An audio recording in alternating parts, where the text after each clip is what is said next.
Sanskrit paper first का part भी कर रहे थे। सारी चीज़ें लगभग में ख़त्म होने वाली हैं।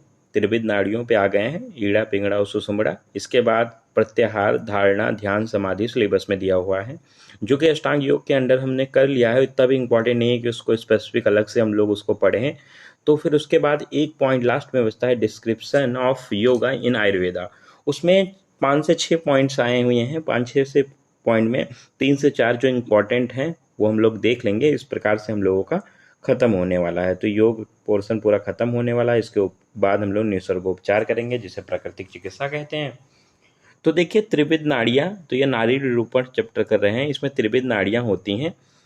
चैप्टर में हम लोग डिटेल में तो त्रिविध नाड़ियाँ पढ़ेंगे, लेकिन नाड़ियों की संख्या जो बताई गई है वो कितनी होती है, तो असंख्य नाड़ियाँ बताई गई हैं, जो हमारे शरीर में व्याप्त होकर परस्पर संबंधित रूप से कार्यों का निवारण करती हैं। हमारे शरीर में व्याप्त होती हैं और जो उनका कार्य होता है उसका निवारण करती हैं। ये नाड़ियाँ मन और कर्म शक्ति का वाहन करती हैं। किसका वाहन करती हैं? मन और कर्म शक्ति का वाहन करती हैं। जल के सदृश होती हैं और संपूर्ण शरीर में ऊर्ध्व हुआ, अधो हुआ और तिर्यक होकर सभी अंग प्रत्यंगों में ये व्याप्त होती हैं। तो इतनी ही बातें आपको समझ में आई होंगी और इसको कर लेनी है याद।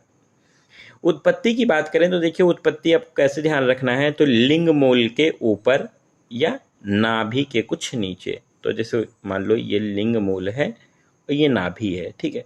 अब देखो, लिंग मूल के ऊपर मेढ्र में, ठीक है, मेढ्र या लिंग मूल के ऊपर, और दूसरा नाभि के कुछ नीचे। तो यहाँ होती है उत्पत्ति स्थान, और यह इसको बोलेंगे कंद योनि में नाड़ियों का उत्पत्ति स्थान माना गया। तो 3 बातें आपको ऐसे याद कर लेनी है, लिंग मूल के ऊपर, नाभि के कुछ नीचे, या कंद योनि में नाड़ियों की उत्पत्ति स्थान माना गया है। संख्या की बात की जाए तो शिव संहिता में इसका 3.5 लाख नाड़ियों का वर्णन किया गया है, जिसमें 14 सिर्फ और सिर्फ प्रधान या प्रमुख नाड़ियां होती हैं, जबकि गोरख संहिता में 72,000 नाड़ियों का वर्णन किया गया है, जिसमें 72 मुख्य नाड़ियां होती हैं और 10 जो होती हैं प्राणवाहिनी प्रधान नाड़ियां होती हैं। तो हम लोगों को बस इतना जाना है, गोरख संहिता में प्रधान कितनी होती हैं, तो गोरख में 10 प्रधान होती हैं, और शिव संहिता में प्रधान कितनी होती हैं, जो 14 प्रधान होती हैं। देखिए, सभी नाड़ियाँ जो होती हैं, सभी नाड़ियों की में 3 नाड़ियाँ प्रमुख होती हैं, इसीलिए चैप्टर का नाम हमने भी रखा था त्रिविध नाड़ियाँ।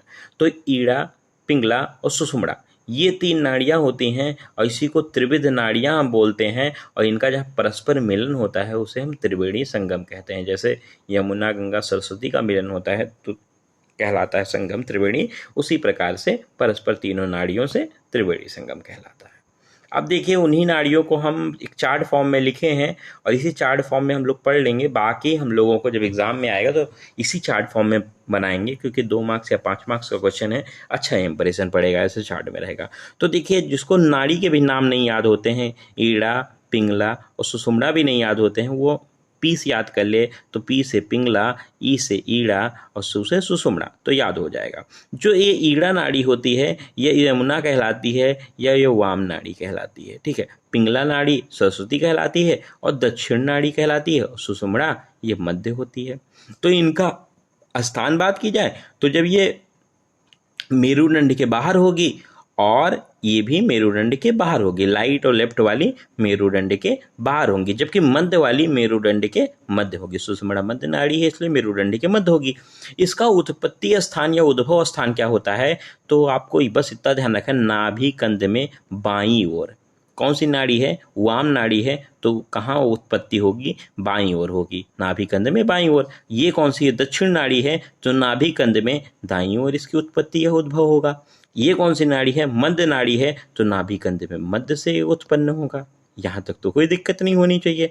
देखिए, इस समाप्त कहाँ होती है, तो जब ये बाईं ओर से उत्पन्न हुई है तो नासारंध्र में बाएं ओर ही समाप्त होगी। ये दाएं ओर से उत्पन्न हुई है नाभि कंद के, तो नासारंध्र के दाएं ओर ही समाप्त होगी। लेकिन कुछ बुक में लिखा हुआ है कि ये बाईं ओर से अगर उद्भव हुई है तो दाएं ओर समाप्त होती है नासारंध्र के, और ये दाईं ओर से अगर उद्भव हुई है नाभि कंद के तो नासारंध्र के बाएं ओर समाप्त होती है। तो ये अलग अलग बुक में दिया था, तो लेकिन जो मेन हम लोग संगमंडी को प्रेफर करते हैं तो उसमें यही कंटेंट है जो मेनली मैंने लिख के रखा है। बाकी ये कंटेंट दूसरी बुक का है। अब जैसा आपके यहाँ होगा, ये आप जिससे कंफ्यूज ना हो कि ये आपकी बुक में ये लिखा है तो मैंने गलत पढ़ा दिया, इसलिए मैंने लिख दिया है वहाँ।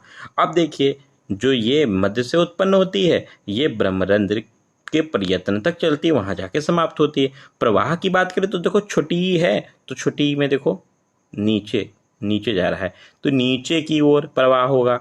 देखो पिंगला है, तो पिंगला में देखो ऊपर लगाना पड़ता है, तो ऊपर की ओर इसका प्रवाह होगा, और ये षटचक्र में प्रवाह होगा। तो सा से षटचक्र और सा से सुषुम्ना नाड़ी, इस प्रकार से याद होगा।